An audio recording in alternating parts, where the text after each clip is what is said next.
नमस्कार दोस्तों, मैं ज्योति गर्ग स्वागत करती हूँ आप सबका गर्ग ट्यूशन पॉइंट में। आज की इस वीडियो का टॉपिक है हमारा मल्टीपल्स कि मल्टीपल्स क्या होते हैं, कैसे किसी भी नंबर का हम मल्टीपल्स कैलकुलेट कर सकते हैं, उसे फाइंड आउट कर सकते हैं। तो टॉपिक को क्लियरली समझिए, वीडियो को एंड तक देखिए टॉपिक को क्लियरली समझने के लिए।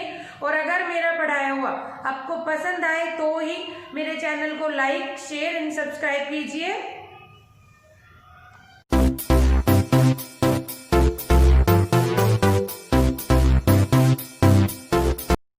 हम मल्टीपल की बात करें तो मान लीजिए मैं एक नंबर लिखती हूँ, 5 के मल्टीपल लिखना मैं स्टार्ट करती हूँ, 5, 10, 15, 20, 25, इसी तरह से सो ऑन। ऐसे ही अगर मैं लिखती हूँ 9 के तो 9, 18, 27, 36, 45, सो ऑन। मैं लिखना स्टार्ट करती हूँ 10 के तो 10, 20, 30, 40 और सो ऑन। तो देखिए यहाँ से आपको क्या दिख रहा है कि जब हम मल्टीपल्स की बात करते हैं तो मल्टीपल्स जिस नंबर का हमें मल्टीपल निकालना है, मल्टीपल उसके इक्वल या फिर उससे बड़ा होता है। 5 का मल्टीपल 5 से शुरू हो रहा है, उसके इक्वल या फिर सारे 5 से बड़े नंबर है, कोई भी इस नंबर से छोटा नंबर नहीं है। और देखिए मैंने लास्ट में लगाया डैश डैश डैश, क्योंकि आपसे अगर कोई पूछे काउंटिंग कहाँ तक है, कोई जिन बच्चों को छोटे बच्चे हैं उन्हें 1000 तक आता है तो वो 1000 बताएंगे, जिन्हें लाख तक काउंटिंग आती है वो लाख, कोई करोड़, कोई अरब, कोई खरब। इसका मतलब कोई फिक्स तो काउंटिंग है नहीं, कहाँ तक भी बढ़ाते चलो। इसी तरह से मल्टीपल भी काउंटलेस होते हैं, कितने भी मल्टीपल्स हो सकते हैं एक नंबर के। अब क्वेश्चन ये अराइज होता है कि हम ये मल्टीपल्स निकालें कैसे, फाइंड आउट कैसे करें। तो देखिए मल्टीपल्स कैलकुलेट करने के लिए हमें क्या करना है, जैसे हमसे किसी ने पूछे 5 के मल्टीपल्स लिखिए, ठीक है, तो आप क्या करेंगे, 5 को 1 से स्टार्ट करेंगे मल्टीप्लाई करना। 5 को 1 से किया 5, फिर इस तरह से काउंटिंग इंक्रीज करते रहिए। 5 2 जा 10, 5 3 जा 15, 5 4 जा 20। तो ये क्या निकले हैं मल्टीप्लाई करने के बाद इसके 5 के मल्टीपल्स। मल्टीपल्स का मतलब एक नंबर जो आपको गिवन है उसे 1 2 3 4 से मल्टीप्लाई कर दीजिए, उसके मल्टीपल्स निकल जाएंगे। जैसे अगर कोई मुझसे पूछे कि 6 के फर्स्ट 5 मल्टीपल्स लिखिए, 6 के हमें कौन से लिखने हैं, फर्स्ट 5, स्टार्टिंग के 5 पूछा है तो स्टार्टिंग की तो काउंटिंग 1 से स्टार्ट होती है, तो 6 1 जा 6, 6 2 जा 12, 6 3 जा 18, 24 एंड 6 5 जा 30। आपको और निकालने की जरूरत ही नहीं है। 5 स्टार्टिंग के 5 मल्टीपल्स हो गए 6, तो आप ये कैलकुलेट करके आप डायरेक्ट लिख सकते हैं 6 के मल्टीपल्स कौन कौन से हैं, 6 12 18 24 30। ठीक है, ये तो वो क्वेश्चन है जब आपसे स्टार्टिंग के मल्टीपल्स पूछता है कोई।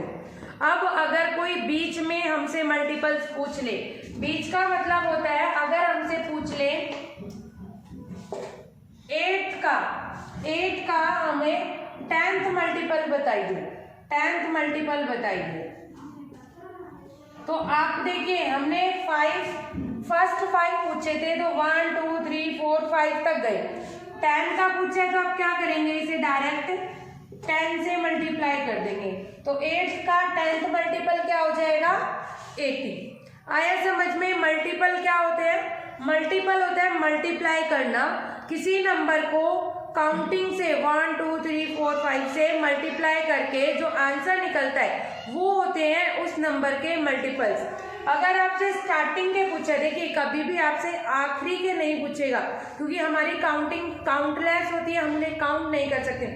बीच के पूछ लिए, स्टार्टिंग के पूछ लिए, ठीक है, तो इस तरह से आपके मल्टीपल्स आपसे पूछे जाएंगे।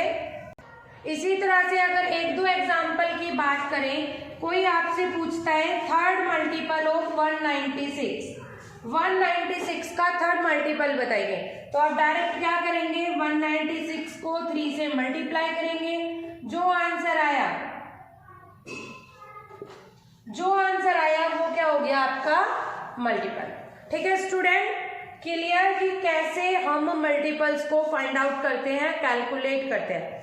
अब हम अपने मल्टीपल के सेकंड टॉपिक की तरफ चलते हैं, जो है हमारा चेक द मल्टीपल्स। आपको कोई नंबर दिया हुआ होता है, जैसे आपको एक नंबर दिया होगा, और एग्जांपल हम एक नंबर लेते हैं, देखिए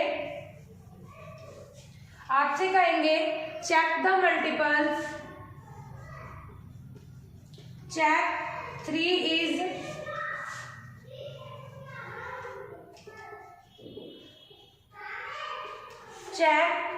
is multiple of 2।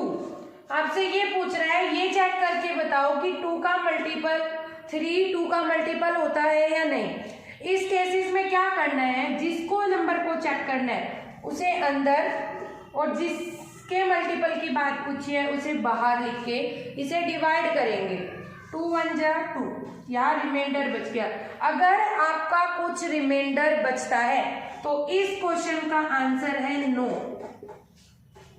और अगर कोई रिमाइंडर नहीं बचता, इसका मतलब मान लीजिए मैं यहाँ 3 की जगह 4 करती हूँ, 4 इज मल्टीपल ऑफ 2, 2 2 is 4, क्या बच रहा है 0 रिमाइंडर।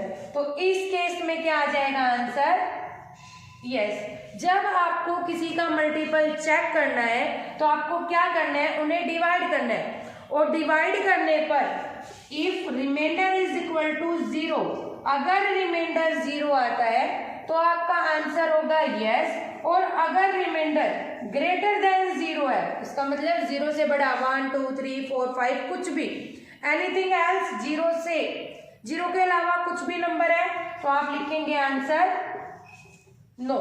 फॉर एग्जाम्पल हम एक एग्जाम्पल और ले लेते हैं। आपको चेक करना है 2 3 4 8 मल्टीपल ऑफ 5 है या नहीं है। तो देखिए इस केस में क्या करेंगे, 2 3 4 8 को आप डिवाइड करेंगे 5 से, 5 4 जा 20, 3 रिमाइंडर, यहाँ से आपने 4 लिया, 5 6 जा 30, यहाँ से आपने 4 लिया, यहाँ 8 बचा, 4 9 जा 45, यहाँ रिमाइंडर बचता है देखिए आपका 3। ठीक है, रिमाइंडर 0 नहीं है, तो इस केस में अब आप क्या बोलेंगे, नो। लेकिन ध्यान रखिए इस तरह से आपको डिवीजन करके दिखानी है, और यहाँ लिखेंगे remainder is not equal to 0, then 2 3 4 8 is, then 2 3 4 8 is not a multiple of 5। अगर आप ये नहीं लिखते हैं तो इसके आपके मार्क्स कट जाते हैं। ठीक है, आप डायरेक्ट लिख सकते हैं अगर हाफ मार्क्स का हो क्वेश्चन, लेकिन अगर 1 मार्क्स का भी है तो आपको ये करके दिखाना होगा। ठीक है, एक एग्जांपल और ले लेते हैं हम। देखिए हमें 90270 को चेक करके बताना है कि ये 20 का मल्टीपल है या नहीं है। तो हम इसे डिवाइड करते हैं, डायरेक्ट मैंने डिवीजन लिखा है, 4 जा 80, यहाँ आपका 10 रिमाइंडर, ये 2 आपने उतारा, 25 जा 100, यहाँ 2 और यहाँ आपने 7 उतारा, 21 1 जा 20, 7 और यहाँ आपने 0 उतारा, 23 जा 60, यहाँ आपका 10 रिमाइंडर बच गया। तो इस केस में भी आपका आंसर क्या आ जाएगा, नो। ठीक है स्टूडेंट, आई होप आपको मल्टीपल के क्वेश्चन क्लियर हुआ होगा कि किस तरह से किसी भी नंबर का मल्टीपल्स कैलकुलेट करते हैं। अगर हमें कोई मल्टीपल चेक करने को बोला है तो कैसे उसे हम चेक करेंगे। तो आई होप आपको वीडियो पसंद आई होगी। अगर आपको वीडियो पसंद आए तो प्लीज़ ज़्यादा से ज़्यादा सब्सक्राइब शेयर कीजिए अपने फ्रेंड अपने रिलेटिव्स को। Thank you.